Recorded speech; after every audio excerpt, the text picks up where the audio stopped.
Hello students, knowledge पे आपका स्वागत है। मैं मधुर शर्मा। नॉलेज पे आपको कंपाउंड इंटरेस्ट का लेक्चर नंबर 3 स्टार्ट करने जा रहा हूं। अगर स्टूडेंट लेक्चर 1 एंड 2 की बात करें तो लेक्चर 1 एंड 2 में मैंने आपको कंपाउंड इंटरेस्ट फाइंड आउट करना सिखाया था। बताया था कि यदि 2 साल के लिए कंपाउंड इंटरेस्ट निकालना हो तो 2 साल के लिए हम प्रोसेस को 2 बार रिपीट करते थे, लास्ट क्लास में बताया था, और 2-1 का कोड लगाते थे। और 3 ईयर के लिए हम 3-3-1 कोड यूज़ करते थे स्टूडेंट, और 4 ईयर के लिए हम 4-6-4-1 यूज़ करते थे। 5 ईयर के लिए स्टूडेंट 5-10-10-5-1 यूज़ करते थे। लेकिन ये कोड जो थे स्टूडेंट, ये एक कंप्लीट ईयर के लिए थे। जैसे 2 साल दिया जाए आपको क्वेश्चन में, 3 साल दिया जाए क्वेश्चन में, 4 साल दे दिया जाए, समय 5 साल दे दिया जाए। हालांकि 5 साल एग्जाम में नहीं आता, लेकिन फिर भी आपको 5 साल तक हमने सॉल्व करना सिखाया था। प्रॉब्लम स्टूडेंट वहाँ आती है जहाँ पर क्वेश्चन में टाइम हमें कंप्लीट ईयर नहीं दिया जाता। कंप्लीट ईयर नहीं दिया जाने का मतलब क्या है कि क्वेश्चन में टाइम मंथ में या डेज में दे दिया जाए, तो हम क्वेश्चन को कैसे सॉल्व करते हैं। एक एग्जांपल लेते हैं। प्रिंसिपल एज्यूम कर लिया हमने, 2160 रुपये एज्यूम किया प्रिंसिपल, और रेट ऑफ इंटरेस्ट हमने स्टूडेंट एज्यूम किया 16/2/3% का, एंड स्टूडेंट टाइम हमने एज्यूम किया 1 ईयर 4 मंथ। स्टूडेंट हमने टाइम एज्यूम किया, बहुत ध्यान से देखें। अब यदि लास्ट क्लास की बात करें स्टूडेंट, तो लास्ट क्लास में मैंने आपको समझाया था कि सबसे पहला काम आपका एक ही होगा कि आप रेट ऑफ इंटरेस्ट को सॉल्व करेंगे। और रेट ऑफ इंटरेस्ट को सॉल्व करने के लिए क्या करेंगे, सबसे पहले जो वैल्यू आपको दी गई है परसेंटेज में, इसको फ्रैक्शन में कन्वर्ट करेंगे। तो ये हमारा 50/3% आया स्टूडेंट। परसेंटेज का साइन हटाएंगे, हटाने के लिए स्टूडेंट हम 100 से डिवाइड करेंगे, तो 50/3 इंटू 100 किया, और ये सॉल्व करके आया हमारा 1/6। इसका मतलब 1/6 हमारा 50/3% के इक्वल है। अब हमने ये वैल्यू फ्रैक्शन में कन्वर्ट की। अब हमने टाइम देखा स्टूडेंट, 1 ईयर 4 मंथ्स दिया गया है। तो 4 मंथ्स के लिए हमें कुछ प्रोसेस नहीं दिया जाता एग्जाम बुक में, तो क्या करते हैं हम इस 4 मंथ्स को भी ईयर में कन्वर्ट कर लेते हैं। तो 4 मंथ्स को हम क्या लिख लेते हैं, 4/12। तो 1 4/12 ईयर में कन्वर्ट किया, तो स्टूडेंट ये हमारा बन गया 1/3 ईयर। ठीक है स्टूडेंट, हमने सबसे पहले रेट ऑफ इंटरेस्ट को कन्वर्ट किया, फिर हमने टाइम को कन्वर्ट किया। अब हमने देखा हमारा टाइम 1:1/3 आया। इसका मतलब हमारा क्वेश्चन में time complete 2 year 3 year 4 year 5 year नहीं आया। अब स्टूडेंट जब आपको क्वेश्चन में ऐसी कंडीशन नजर आने लगे कि टाइम फ्रैक्शन में मिलने लगे, 1:1/3 मिलने लगे, 2 ईयर 4 मंथ्स, 1 ईयर 5 मंथ्स, ऐसा कुछ टाइम मिलने लगे, तो आपको याद रखना है कि आपको क्वेश्चन हमेशा फिर ट्री मेथड से ही सोल्व करना है। ट्री मेथड से भी क्या सोल्व करना है, टाइम बहुत ध्यान से देखना है, 1/3। इसका मतलब 1 साल तो पूरा है स्टूडेंट, ध्यान से देखिए, और दूसरे का 1/3 है। इसका मतलब 1 साल तो पूरा लेना है और दूसरे का 1/3 समय लेना। तुम क्या करते हैं स्टूडेंट, 2 साल के लिए ट्री मेथड लगाते हैं। हमने 2160 रुपये का 1/6 किया स्टूडेंट पहले, तो 360 आया। कंपाउंड इंटरेस्ट की डेफिनेशन कहती है कि पहले साल तो इंटरेस्ट प्रिंसिपल पर लगाएंगे, हमने लगा दिया, और स्टूडेंट दूसरे साल हम इंटरेस्ट प्रिंसिपल पर भी लगाएंगे,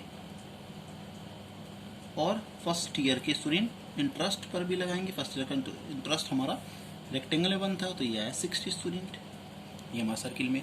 पहले साल का इंटरेस्ट हमारा रेक्टेंगल में, दूसरे साल का इंटरेस्ट हमारा सर्किल में, और फिर इंटरेस्ट पर इंटरेस्ट सर्किल में। अभी स्टूडेंट हमारा 2 साल का कंपाउंड इंटरेस्ट हो गया, लेकिन क्वेश्चन में यदि वो 2 साल कहता तो हम डायरेक्ट आंसर निकाल सकते थे, लेकिन 2 साल नहीं दिया, हमें टाइम दिया गया 1:1/3 है। तो स्टूडेंट क्या करते हैं हम, CI बहुत ध्यान से रखें, ये 1 है तो 1 ईयर का पहले साल का कंप्लीट देते 360, फिर दूसरे साल का देखते हैं कितना, 360 और 60, ये हमने एक साथ जोड़ा। लेकिन हम दूसरे साल का कंप्लीट ऐड नहीं कर सकते, इसलिए दूसरे साल के लिए हम 1/3 करते हैं। दूसरे साल की वैल्यू को 1/3 से हमने मल्टीप्लाई कर दिया, क्योंकि हमें 1/3 दिया। यदि स्टूडेंट यहाँ 1/4 होता तो इसको हम 1/4 कर देते। सॉल्व किया स्टूडेंट, तो हमारा 360 प्लस 140 इज इक्वल टू 500 रुपये आंसर आ गया। एक बार और समझ लेते हैं स्टूडेंट ध्यान से। सबसे पहले रेट ऑफ इंटरेस्ट को सॉल्व किया, फिर टाइम देखा, हमारा टाइम 1/3 बना। इसका मतलब हम 2 साल के लिए ट्री मेथड लगाते हैं। 2160 का 1/6 किया हमने, 360 आया पहली बार, पहले साल का ब्याज आया। दूसरे साल फिर 1/6 किया, 360 आया, दूसरे साल का ब्याज आया। फिर हमने पहले साल के ब्याज पर ब्याज लगाया, 60 आया। अब 360 हमने एज इट इज रखा, और दूसरे साल का ब्याज हमारा जो था हमने एक साथ ऐड करके इसका 1/3 किया, क्योंकि हमें दूसरे साल का सिर्फ 1/3 टाइम ही लेना था। हमारा आंसर आ गया स्टूडेंट। अब एक क्वेश्चन और एग्जांपल ऐसे हम एज्यूम करते हैं स्टूडेंट, कर लेते हैं। प्रिंसिपल एज्यूम कर लिया हमने, 1440 रुपीज़ प्रिंसिपल एज्यूम किया, रेट ऑफ इंटरेस्ट स्टूडेंट हमने 8.1/3% एज्यूम किया एंड टाइम हमने एज्यूम किया 1 ईयर 9 मंथ। तो सबसे पहला काम तो हम 8/1/3 को सॉल्व करेंगे, ये 1/12 आ गया। लास्ट क्लास में मैंने बताया था फ्रैक्शन में कैसे कन्वर्ट करते हैं। वो 1 ईयर 9 मंथ्स को क्या लिखते हैं हम, 1/9/12 या 1/3/4 ईयर। ये भी स्टूडेंट हमें क्वेश्चन में टाइम फ्रैक्शन में दिया गया है, तो क्या कर दे स्टूडेंट, फिर 2 साल के लिए लगाते हैं, क्योंकि 1 साल पूरा दूसरा भी स्टार्ट किया गया है, 3/4 हिस्सा दिया गया है दूसरे का, तो 2 साल के लिए सॉल्व करते हैं। 1440 का 1/12 किया तो हमारा स्टूडेंट 120 आया, हमने रेक्टेंगल में बंद किया। फिर दोबारा हमने 1/12 किया, 120 आया। फिर इसका भी 1/12 किया, 10 आया। इसका क्यों किया, क्योंकि चक्रवृद्धि ब्याज की डेफिनेशन ये कहती है कि पहले साल ब्याज आप मूलधन पर लगाएंगे, दूसरे साल ब्याज आप मूलधन पर भी लगाएंगे स्टूडेंट, और पहले साल के ब्याज पर भी लगाएंगे। अब स्टूडेंट हमने सॉल्व किया CI के लिए, पहले साल का हमारा कंप्लीट था तो पहले साल का 120 एज इट इज रखा, और दूसरे साल के लिए हमने क्या किया स्टूडेंट, 120 प्लस 10 का 3/4 किया, क्योंकि हमें दूसरे साल का समय 3/4 दिया गया है। फिर स्टूडेंट हमने एज इट इज रखा, 120 ये रखा, और इसको सॉल्व करके 97.5 आया और हमारा आंसर। दोबारा समझ लीजिए स्टूडेंट, प्रिंसिपल 1440 रुपये था, रेट ऑफ इंटरेस्ट 8 से 1/3% था, इसको फ्रैक्शन में कन्वर्ट करके 1/12 आया। समय 1 साल 9 महीने था, 1 साल 9 महीने को हमने ईयर में कन्वर्ट किया, 1 3/4 ईयर आया। अब हमने क्या किया, 2 साल के लिए ट्री मेथड लगाया, क्योंकि 2 साल क्यों, 1 साल कंप्लीट था, दूसरे का 3/4 था। अब 1/12 किया, पहले साल इंटरेस्ट निकालने के लिए 120 आया, दूसरे साल इंटरेस्ट हमने प्रिंसिपल पर भी लगाया 120, और पहले साल के इंटरेस्ट पर भी लगाया 10। अब पहले साल का 120 एज इट इज रखा, दूसरे साल का 120 प्लस 10 का 3/4 किया, ऐड करके आंसर निकाल दिया। एक क्वेश्चन और देखते हैं स्टूडेंट, थोड़ा सा लेवल बढ़ा के क्वेश्चन देखते हैं।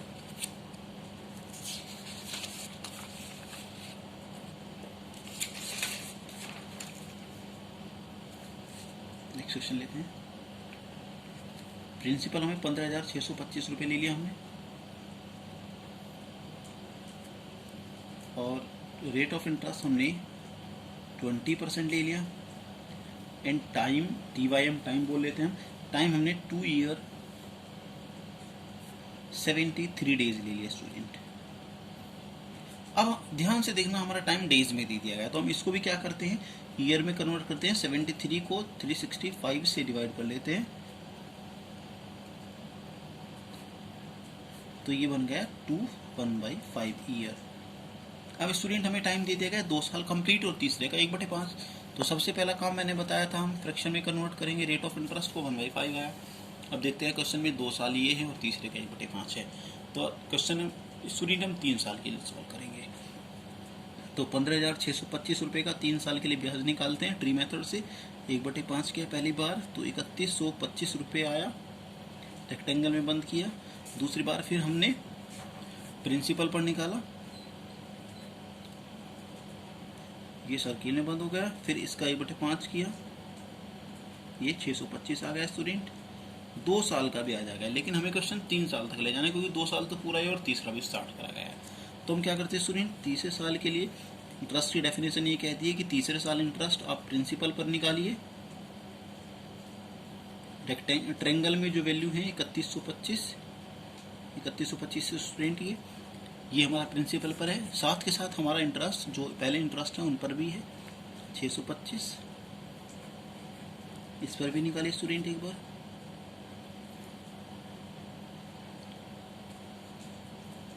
और स्टूडेंट इस पर भी 1/5 कीजिए, तो 125। दोबारा डेफिनेशन समझ लो, पहले साल इंटरेस्ट प्रिंसिपल पर, दूसरे साल इंटरेस्ट प्रिंसिपल पर भी और पहले साल के इंटरेस्ट पर भी, तीसरे साल इंटरेस्ट प्रिंसिपल पर भी और जो पहले 2 साल के इंटरेस्ट है इन पर भी।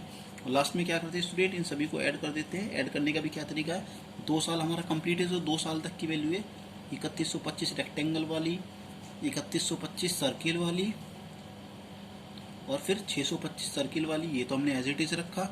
इसके बाद जो वैल्यू हमारी ट्रेंगल में थी उनको सबको एक साथ ऐड किया, 3125 625 प्लस 625 प्लस 125 का 1/5 किया स्टूडेंट।